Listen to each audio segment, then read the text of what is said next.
Ladies and gentlemen, coming soon, a podcast you've all been waiting for. The movie podcast to end all movie podcasts. A podcast that discusses and critiques the best of the best and the worst of the worst movies playing at a theater near you. With a host whose opinions have been deemed as fact by your favorite fact checkers. And that's a fact. Without further ado, let me introduce you to the movie maestro, the tyrant of theater, the gumshoe of review, the man that makes theater employees and Hollywood execs shiver by his mere presence. Ladies and gentlemen, the judge, the jury, the sultan of cinema, Justin Henson. Welcome to the Movie Wire.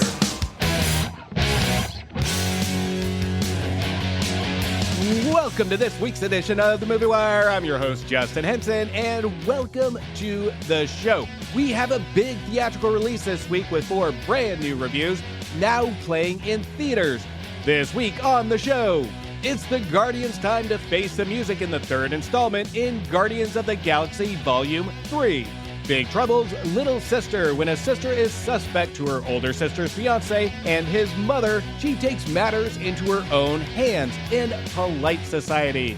Based on the best-selling book by Judy Blume comes the coming-of-age story of Margaret as she navigates the beginning of adolescence. In Are You There, God? It's Me, Margaret. And finally, the life and boxing career of George Foreman in Big George Foreman, the miraculous story of the once-and-future heavyweight champion of the world.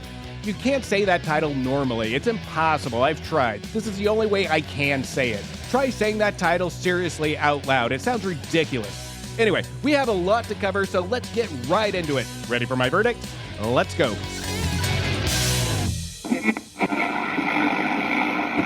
Out of the windows to watch a roar and a bursting of flame. The Movie Wire podcast. We need people like me. The Wire. And here we go. The life and boxing career of George Foreman in the new biopic Big George Foreman, the miraculous story of the once-and-future heavyweight champion of the world. Listen to me, George. You got a punch like I've never seen. But in every battle, the greatest foe that we will combat isn't here. You live one way your whole life. Heavenly Father, thank you for this food.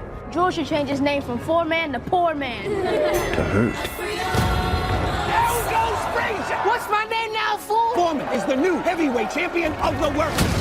Where's all that rage coming from? Have any rage. And it becomes all you know. Let's thank God for the food, y'all. How about the food, mama? George Foreman ain't no new champ. He is the new chump. We gonna get it on because we don't get along. Foreman goes down! Who said that? Nobody said nothing, George. Whoa.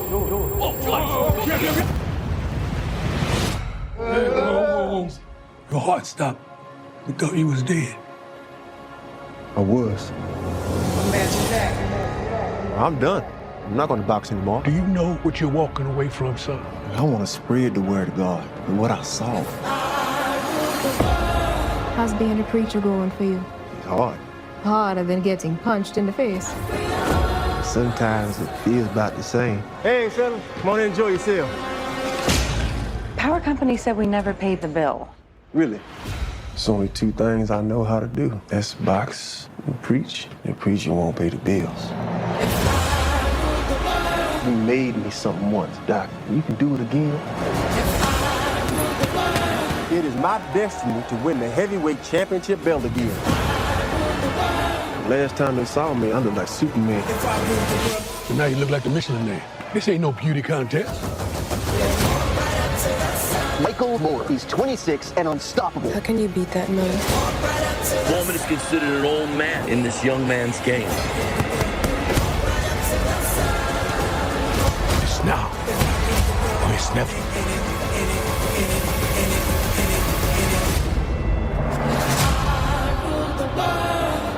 Mr. Foreman, that funny little grill deal you signed is starting to generate some substantial checks. Really? Now, I'm just surprised it shows a big old fat guy like me to sell a deal to help people get lean. Now here is a movie title that seems like George Foreman wrote himself. Big George Foreman, the miraculous story of the once and future heavyweight champion of the world, tells the story of George Foreman, played by Chris Davis. From the humble beginning in Houston's 5th Ward, where he faced poverty, hunger, and bullying, to his rise of fame as an Olympic gold medalist and a world heavyweight champion. The movie also shows his near-death experience that led him to embrace Christianity, his retirement from boxing, and his career as a preacher and entrepreneur, and his comeback at age 45, where he regained the title and became the oldest heavyweight champion in history. The film is directed by George Tillman Jr., the director to 1997 Soul Food, Notorious, and the powerful 2018 film The Hate You Give, and who also co-wrote the screenplay with Frank Baldwin and Dan Gordon. Now this one is an odd one for me because this is a straight-to-the-point biopic that can be frustratingly vague. Mainly because what the film does well is show an honest look at Foreman's external conflicts. It shows his trouble with money and extramarital affairs, a sense of cockiness that never is to be confused with confidence. And whether or not this was the intent of the writing or not, it doesn't make it clear. The dialogue of Foreman isn't really clear on its intent. But where we run into trouble in this movie is what we can see in the title of the movie. It runs like a self-promoted commercial. It is so eager to show the ups and downs of Foreman's life, it skips over the internal conflicts that are even more apparent than the external ones, such as Foreman's anger issues, his reasoning to pick particular people in his life, and why he trusts some but not the other, along with always choosing to consistently cheat on his wife, Mary Joan, played brilliantly by Jasmine Matthews. And we never get to see what's going on in Foreman's head during these external conflicts. We don't get to know any of that. We don't get to know what the struggles are internally, to really give depth or to get to know Foreman for what most that follow him already know. We get a glimpse at his career like things were carefully picked and shown, which is no surprise because Foreman acts as a producer on this film as well. But by the looks of it, Tillman Jr. does a decent job of capturing these different events of Foreman's life from the 60s to the 90s with a very clever direction that looks sharp, and it's enough to keep our eyes on the screen. The cast is also surprisingly good here given the simplistic, vague dialogue, especially Davis, who delivers a powerful performance as Foreman. He portrays Foreman physically and with charisma, as well as his vulnerability and transformation. He has a strong chemistry with Jasmine Matthews, who plays his wife Mary Joan, and of course Forrest Whitaker, who plays his mentor Doc Broadus. Now, even though these performances are good, they didn't start off good. The first act is a rocky one when it comes to the cast getting adjusted to the dialogue that feels a tad on the soap opera side as it's trying to overdo it and sprint towards that Oscar nomination with its overconfidence. And you just want to yell at the screen, "Slow down there, Big George Foreman, slow down." It tries so hard to give us performances that just seem overacted. But as soon as we get into the second act, our cast finally finds their dramatic rhythm. But the dialogue doesn't. But at least the performances are good. But the problem I have with the cast and performances is that the supporting cast doesn't get enough screen time. And this would have been a great resolve for helping to explore Foreman internally, especially with Forrest Whitaker as Doc Broadus that started Foreman in boxing. Doc and Foreman must have had numerous conversations over the years to guide Foreman in his career, and the film gives us very limited screen time of this, and Whitaker has the best performance in the film. But we get to see none of that because the film has to focus on Big George Foreman, the once and future heavyweight champion of the world. Good God, I hate that title. The film, on a technical standpoint, is spot on, not only in direction, but the production value and the spectacular use of the light and cinematography by John Matisic and Dave Tattersall is stunning. This is a movie that, given the talents involved, could have been something special. Now, the actual real-life story of Foreman can be inspirational, and Foreman has accomplished some big things in his life that should be recognized and honored. But Big George Foreman, the miraculous story of the once and future heavyweight champion of the world, is a movie that screams attention and comes across as just pure self-promotion without any bit of emotion, motivation, or inspiration. I felt like I was just talking to a retired professional athlete at the bar, reminiscing about the good times for the 20th time. And I just wanted to say, we know, George. We know. Big George Foreman, the once and future heavyweight champion of the world, comes across as shallow as watching Foreman advertise one of his George Foreman grills on TV. And yes, we all love George Foreman grills. As a matter of fact, I would prefer 2 hours of cooking on a Foreman grill than watching this movie again. I'm giving Big George Foreman, the miraculous story of the once and future heavyweight champion of the world, 2 stars.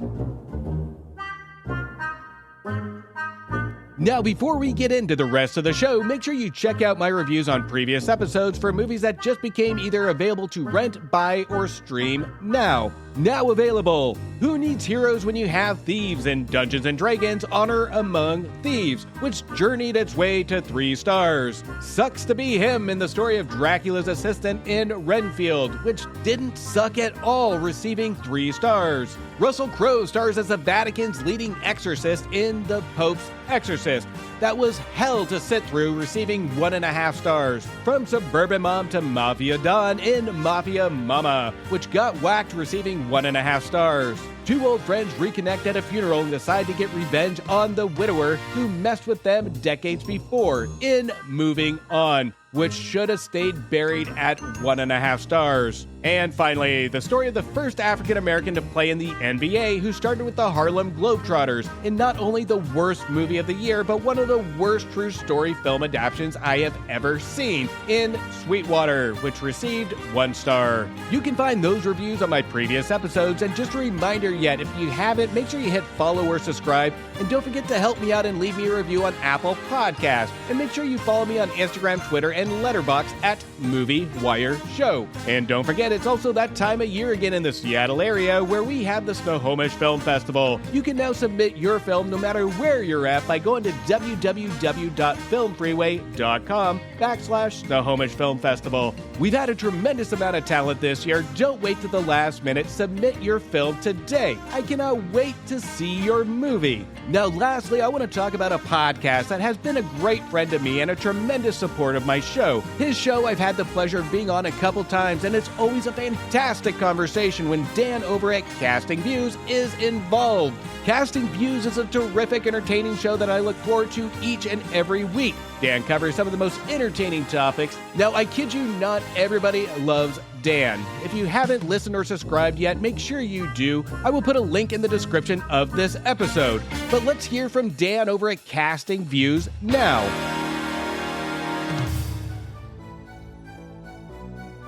Fancy taking a humorous trip down a random topic each week? You do? Well, you're in luck. Casting Views, presented by me, Dan, and a host of guests, bring you just that. With topics from the world of entertainment, science, sport, and everyday life, there's bound to be a topic that's going to inform and amuse. Catch Casting Views every Sunday on all listening platforms now. When her family moves from the city to the suburbs, 11-year-old Margaret navigates new friends, feelings, and the beginning of adolescence in Are You There, God? It's Me, Margaret.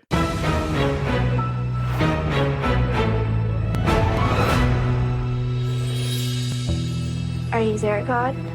It's me, Margaret. I'm here to speak to you today about your changing bodies. The blood is released through the vagina. Please, just do this one thing for me. Let me just be normal and regular like everybody else. Just please, please, please, please, please, please, please. What I feel, I can't say. I've decided I want you to join my secret club.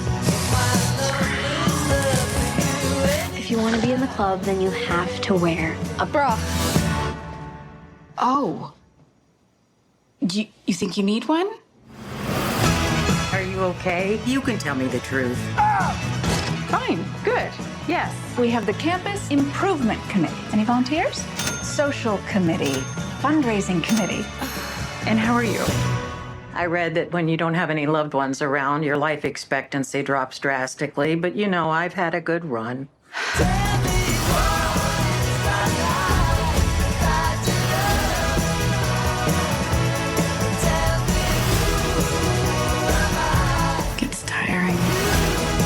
So hard all the time, doesn't it? I don't know if I want to do this. Just that we're ready. Please, God, let it be a lady.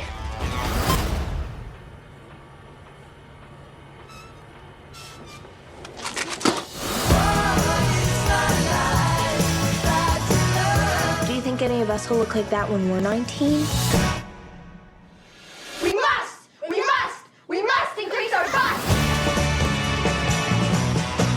Based on the book published in 1970 by Judy Blume of the same name, comes this coming-of-age story about Margaret, played brilliantly by Abby Ryder-Fortson, who played Scott Lang's daughter Cassie in the first two Ant-Man films. Now, Margaret has to navigate a list of challenges and changes from moving, puberty, the yearning of belonging in adolescent years, and alongside moving away from her friends, her close relationship with her grandmother Sylvia, played by Kathy Bates, and feels like she's in the middle of a confusing choice at that age of the topic of religion. With her mom Barbara, who is Christian, played by Rachel McAdams, and her dad Herb, who is Jewish, played by Benny Safdie, Margaret has to navigate these challenges in an already confusing time of youth. Now, I have found a lot to love in Are You There, God, having a daughter around the same age as Margaret that many of you have listened and heard on the show, my very lovely and vocal daughter, Brooklyn. I found myself chuckling at some of the situation Margaret finds herself in, especially in social environments, and as parents in the same boat or you've been there, I think we all can agree that in no way can you be prepared for everything at this age. And Margaret's parents, Barbara and Herb, boy do they try. While I was in the theater, I could point out who were the obvious parents by the short bursts of laughter for a situation that a parent would laugh at, or leaning into the partner next to them with a whisper or just a simple nod of the head. This is a pure sign of how successful this material is on screen and how well it works. And it's a solid sign that this adaptation is spot on. There is a lot of topics to tackle through the eyes of one young girl that some would find easier to just read through the words and thoughts and pages in a book. And it would be so easy for creators and filmmakers to take the original material and make it bloated or artificial to the emotional elements, along with over-dramatizing our character relationships. The original book does a fantastic job at truly exploring the emotions and telling the tale and thoughts of Margaret. Are You There, God was directed and adapted by Kelly Freeman Craig from 2016's The Edge of 17. That she also wrote and directed, and everybody should give that movie a watch as well. Craig has a definite skill for this type of movie, more specifically her genuine, honest writing. That is subtle, but so subtle it reaches to a realistic tone that the viewer can actually relate to and just truly sucks us in. But more specifically, the amount of love and heart she puts into each character to give a simple characteristic that the viewer can grab and hold on to. As for the film version of Are You There, God, it stays as honest as we read in the book, and it is one of the best film adaptations from a book that I have seen in a long, long while. It stays true to itself in its pure raw honesty, and even with all the topics it attempts to cover between religion, all the way through the critical age of young women growing up. It never loses focus or ever feel bloated with too many topics. It just glides through these topics with ease as we're looking through a looking glass into this family's life. Now, many may be turned off by this movie thinking it's not for them, but I will say that even I'm not the targeted demographic for this movie,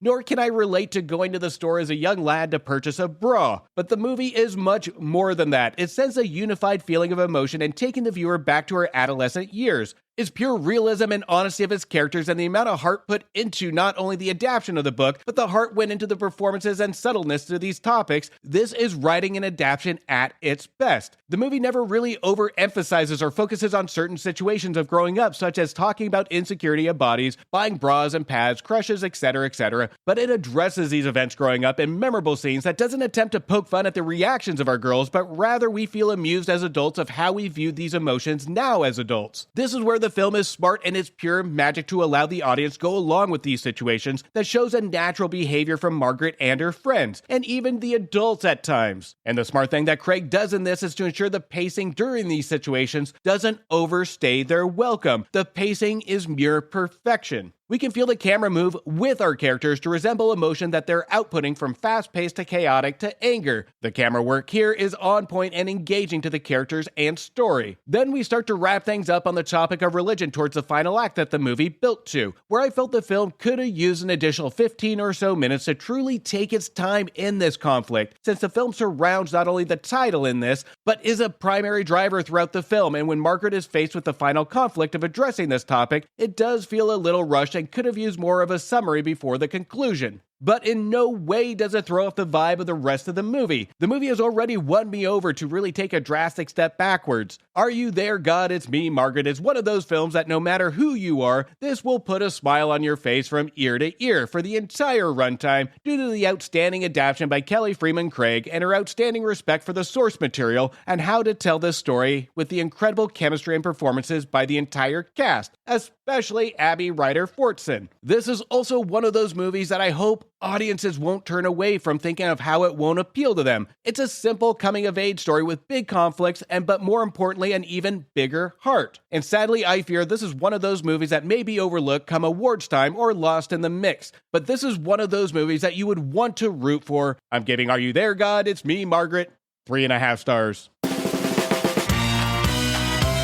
Rhea Khan believes she must save her older sister Lena from impending marriage. After enlisting her friend's help, she attempts to pull off one of the most ambitious of all wedding heists in the name of independence and sisterhood in Poliet Society. I'm Rhea Khan. I am going to be a stunt woman.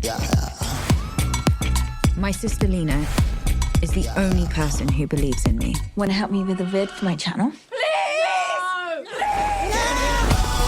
She helps me with all my training. You are going to be such a great stunt woman. That was dope though. But lately, she's been seeing this guy, who I think is a bit of a smarmy wanker. Lena, it's a trap. Oh my God, Rhea, chill out. Now, I'm not being dramatic, but these people are evil. I found something. I've got my eye on you. They are not taking her away without a fight. I will strike down you or anyone else who tries to get in my way. How about the bikini area? Let's dance. We need to get Lena out. How? Mischief is afoot. Lena's not going anywhere. You little bitch. Rude. Mom, what are you doing? Oh. We stick to the plan. Nothing changes. We are going to show Lena who these people really are.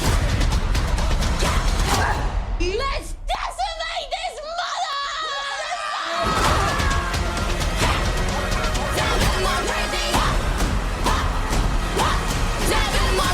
Y'all calling me crazy. Did you see my kick? Of course I bloody did. It was magical.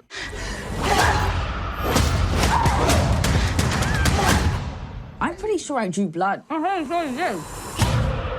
Poliet Society is an overacted, silly, and over-the-top in every way imaginable, from the story plausibility to become the ridiculous piece of pure, fun entertainment that not only is fun, but absolutely stunning to look at when it comes to style, production value, costume, and choreography. It is a purposely over-the-top ride that really holds nothing back when it comes to complete silliness of a story by adding a mix of straightforward storytelling, but with a good helping of Bollywood in the mix. All of which is driven by younger sister Rhea, played by Priya Kansara. Now Rhea's older sister Lena, played by Ritu Arya, is an art school dropout who falls in love with Salim, a doctor and mama's boy who is actively sought after as the most eligible bachelor to be married. And Rhea, who dreams of being a stunt woman, and I have to say this is a unique touch by the way, smells something is not right with this engagement. Rhea then puts her and her friends in unique situations to catch not only Salim, but Salim's mother Relia, in an act to confirm her suspicions. Now, a lot of this may seem like a conventional plot that we have seen before, but what Poliet Society does is make it feel new and fresh, with a plot twist that I did not see coming. It tap dances around the engagement between Leah and Salim with beautiful visuals and chemistry, while the audience thinks this is where the movie is going to stay, but then goes sideways to an absurd addition, but also one that matches the silliness of the movie. Some of the main things to help pull off the successful execution of this flawless chemistry between not only Rhea and Lena, but Lena and Salim is the trio of talent. When they need to be grounded, they are grounded, and when they need to go over the top, they are over the top. But the one thing that stays consistent between the transitions of absurdity and serious is the believability of the characters, due to to the fantastic performances. The film's writing also gives off simplicity and never tries to be more clever than what it is. It stays down to earth, and this helps support the likability and on-screen presence of its characters. It's a fantastic combo when you have a cast that believes the words they are performing on screen, and it comes across natural for them, to the point that every character we love to see on screen, from Rhea and Lena's parents to even Salim and his mother. We get the feeling that nobody here is an unlikable character, and it takes the audience on a ride for the entire runtime of what's going to be the ending result to our characters that we are witnessing on screen. But the fear I got is that we're going to have another one of those misunderstanding comedies that everybody forgives each other at the end of the movie. Writer-director Nada Manzoor, you can tell, wanted to avoid this kind of movie altogether, but rather making this story her own and recognizing that this is a recycled premise, and she isn't going to go down that road to make it blend into the pile of movies that came before with this kind of story. Now, Manzoor came from directing and writing a small set of TV shows, including We Are Lady Parts, in which she created, and a couple other episodes of Doctor Who. But even with this, Manzoor has a natural flair and an eye for what audiences and viewers would find as fun, crowd-pleasing, and a spectacle, but also with an underlying message of trust, family, and togetherness. Even when we get to the climax, the final act is best described as a nice little bow to the fun factor of what Manzoor adds in. It's fun, it's exciting. The visuals act as a piece of choreographed eye candy. But at times it can seem a little too fast-paced, where it goes into that cliche territory where the resolve happens too quick, with how hard the cast and filmmakers work to get us there. Poliet Society tends to throw in some action sequences, and this again is a 50-50 for me. At times it does feel forced or thrown in, even though it's well choreographed. There isn't enough of these action cutscenes to make it memorable, and it feels like it's walking a fine line of asking, should that have even been in the movie? Or is it more of a gimmick to make it feel fresh? The film doesn't really take full advantage of Rhea's training to be a stunt woman. While watching, many will be reminded of Everything Everywhere All at Once, where we had these over-the-top scenes of action. The filmmakers went out of their way with Everything Everywhere All at Once to make them memorable and utilizing the environment. We don't get that here. It's just a lot of kicking and punching. But here's what I really appreciate about this type of movie. We take a lot of filmmakers using the same old formula, plop some new well-known talent in it with a new script, but even that script follows the same pacing and cliches as many that came before. Manzoor adds something here that's creative, it looks fantastic, but the biggest piece of it is that the characters.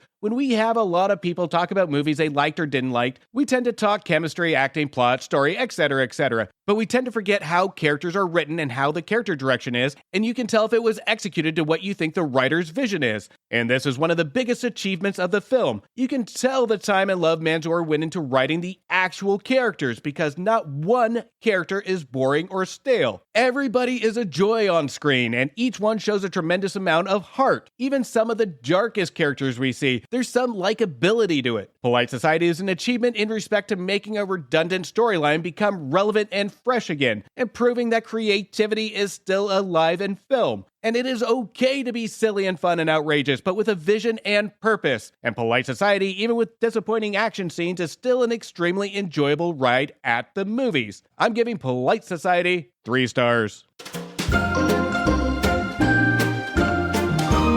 So hard to keep track and even have time to read all the trending topics on the web. Now there's a new app to help with all of those problems. Newsly is an audio app for iOS and Android. It picks up web articles about the most trending topics on the web at any given moment and reads them to you in a natural human voice. For the first time in the history of the internet, the entire web becomes listenable. Browse articles from topics you choose and start playing. You can follow any topic as specific as you like, from sports, science, to Bitcoin. You can even follow Kardashian. It will find you the latest articles and read them to you out loud. And guess what? They have podcasts as well. Explore trending podcasts from over 50 countries. The Movie Wire is now a featured podcast on the Newsly app. Download and use Newsly for free now. The link will be in the description of this episode. You can also use one of my promo codes that you will find in the description as well to get you a 1-month free premium subscription. Stop scrolling, start listening, download Newsly today.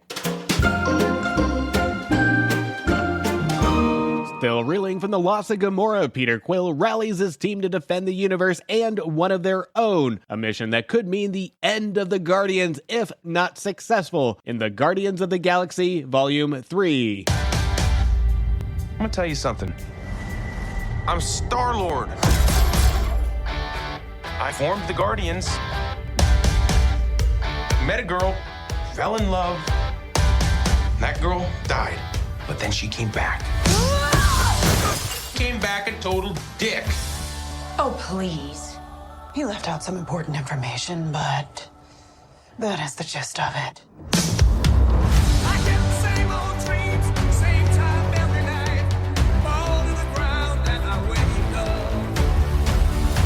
My sacred mission is to create the perfect society. He didn't want to make things perfect. He just hated things the way they are.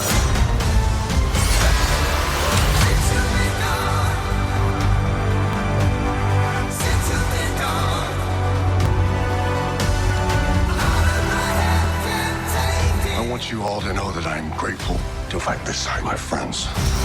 Incinerate them.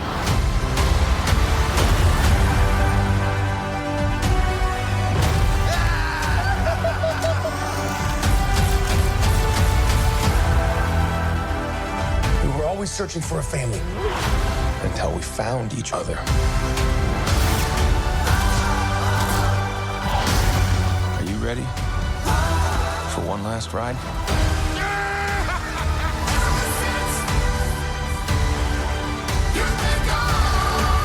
We'll all fly away together. Into the forever and beautiful sky.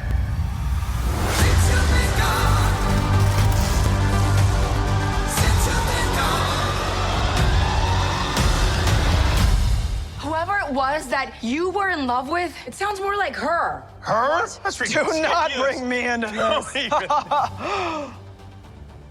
Knock it off! What? Just never noticed how black your eyes were. They were replaced by my father as a method of torture. He picked a pretty set. Now, as I do in most Marvel film reviews, this will be a spoiler-free review, and that also means not covering the plot in depth in this review. I will be giving extremely vague plot points to merely set up my thoughts, to ensure that nothing spoils the film-going experience. Now, I remember when the first Guardians of the Galaxy first came out, I wasn't really looking forward to seeing it because I've never heard of these Marvel characters before, and the movie also came beside other familiar Marvel characters and movies. I remember when I was walking out thinking how much fun and different it was from the other Marvel films. It stepped away from the normal formula of the other Marvel films to make it an addition to really stand on its own. Now fast forward to the now third installment that took most of what made the first film and a little of the second film so much fun. It had good chemistry between the Guardian characters. It had fun and playful dialogue. Guardians of the Galaxy 3 is most definitely a darker in tone compared to its predecessors, and attempts to tackle a more emotionally heavy story, and at the same time attempts to still have that charm. And again, the key word is attempt.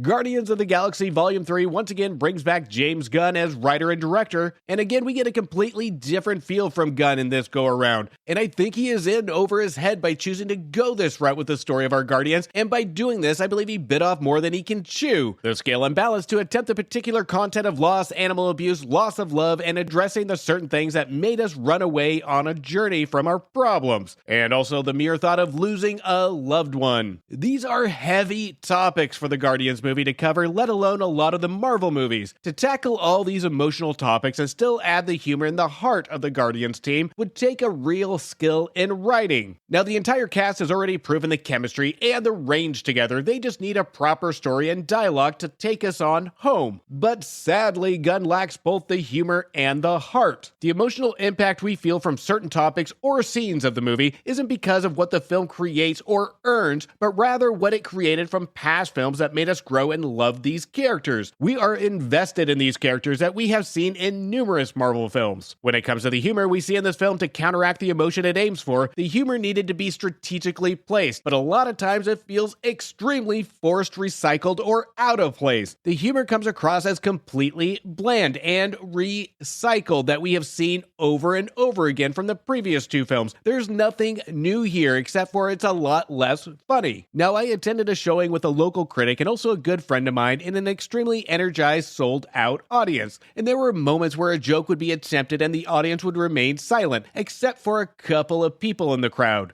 At one point, after a few flattened jokes were delivered, again with silence from the audience, me and my guest both turned our heads towards each other and gave each other a look, and we knew we were both on the same page because we both looked towards the ground and let out a laugh, laughing at the fact nobody was laughing at these completely bland jokes. But this isn't just due to the spoken words, it's the fact our characters are not even written the same way that we are used to. Every character seems to have a completely different personality from scene to scene, with the exception of Drax and Mantis played by Dave Bautista and Palm Clementif. Every other character seems to be going in completely different directions. There is no consistency to the character motivation. More notably, Nebula played by Karen Gillan. That seems to be a completely different character from scene to scene, and it consistently changes tones throughout the movie. There is no consistency on her character. It is completely sloppy writing, and she seems to have most of the screen time. It is so hard to have character development or progression when you have no idea what character we are going to get from scene to scene. With the characters being all over the place, it reminded me of being sober talking to a drunk guy. One moment the conversation is going fine, then it goes to telling jokes that don't make sense, then goes to angry, and then he starts crying. There is no consistency to these characters, and it is frustrating. Now, the biggest problem from the inconsistency of the characters, I can blame the dialogue. And don't get me wrong, that is the biggest problem in the movie. But the support of this inconsistency of the characters is also the character direction by Gunn. We do have these inconsistencies of the character behaviors, but it also seems we can't go 5 minutes without the characters just shouting at each other or shouting at the screen. There are so many things that are just bare bones basic misses from the character direction that I think Gunn got too comfortable with his returning cast to notice the flaws in certain scenes. This includes Will Poulter as Adam Warlock that seemed like a character that was just thrown in with no substance whatsoever, and even though we have seen the setup of this character in previous films, it feels like it should have had more of an introduction or screen time before we actually see him on screen. Guardians does cover a certain character primarily in the film that drives the story, and this character gives us visions of flashbacks that almost should have been its own movie. I almost would have preferred this as an entry to the franchise. These flashbacks are the most interesting pieces of the movie, and every time the movie would cut back to the present, I would feel a little disappointed because I wanted more of this. With these scenes, we don't get the Guardians' charm, but at least we get a little bit of Guardians' heart. These flashbacks could have most definitely stood by itself as a prequel and standalone film. I feel there should have been a prequel film before this movie to really set up the film, and it could have freed up some screen time to give the opportunity to add into our Guardians charm, and also build upon our villain, the High Evolutionary, played by Chukwudi Iwuji, who I found as sinister as Dean Jones as Dr. Vernick from Beethoven. Now, I remember when Marvel films gave a proper origin or introduction to villains to give the audience something to really get engaged with, to really find as a threat, to really find as something our hero has to go against. Marvel has kind of stepped away from this concept and just kind of thrown villains into their movies, and it acts as a very mild threat because we don't fully understand the villain. We don't fully understand the backstory. We just know this is a guy who's a bad guy. And more primarily, we have seen that in the last couple to few Marvel films, and our villain here is the weakest that we've seen in a Marvel film. It feels like Marvel is just cutting corners on building a good villain with substance and just assuming that audiences will accept a basic villain with a basic sinister motivation, along with assuming the audience is just there to see our heroes, and that's it. Now, I can go on these different topics, and of course there is more of this I would have loved to critique during this review, but I will just leave it at that. Now, one of the things that's been a staple of the Guardians of the Galaxy films is its use of music to really include and have that emotional impact with the audience. We have had this expectation set by the first film during the opening scene, and if you remember from the previous film that Peter Quill had an old school Zune passed on to him, and the Zune appears in this film and is supposed to have 300 songs, a ton of different music other than what we saw on a basic audio cassette. And I am absolutely disappointed and shocked at the music selection here. Either this Zune has the crappiest music downloaded to it, or the music department in this film decided on the crappiest music to put in this movie. That adds nothing to the emotional impact, that adds nothing to the fun factor, and it just feels useless. There is nothing with the music that leans to the fun factor or leans leaned to the emotional side of it. It was a musical misfire when it comes to the music integration. Now, I have to say Guardians of the Galaxy isn't a horrible film, even though I'm ranting about it. It does have moments that shine. The last 30 minutes is extremely entertaining when it comes to its action and final moments that will leave audiences wondering what will be next for the appearances of our Guardians. The visuals, of course, are engaging and are spot on, and I talked about the flashbacks. It has moments of greatness. Guardians of the Galaxy Volume 3, biggest faults are in the character direction and writing, both held by James Gunn. It does have moments of heart that should have been in a completely standalone movie instead of showing us flashbacks. The soundtrack and playlist to this movie is just meh, but I did enjoy the visuals. I did enjoy being reunited with these characters, even though it's unbalanced, and it did make me curious on what does happen next. And at a 2.5-hour runtime, there's more disappointing elements than there are surprising, exciting ones, especially when there's no emotion, consistency, or heart put into it. I'm giving Guardians of the Galaxy Volume 3 2 stars.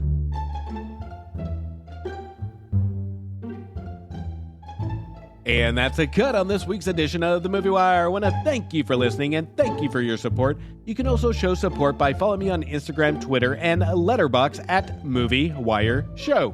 And don't forget to leave me a review on Apple Podcasts. Until next week, do me a favor, make sure you stay for after the credits to show the respect to those that put their blood, sweat, and tears into making a feature film, and support your local movie theaters. A verdict has been made on this episode of The Movie Wire by your host, Justin Henson.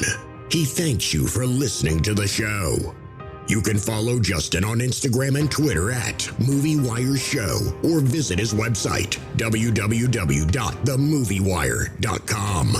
Oh, and don't forget to leave a review on Apple Podcasts and Spotify. I'm sure he'd love to hear from you. Until next time, we will see you at the movies. Thank you for bringing me to the movies.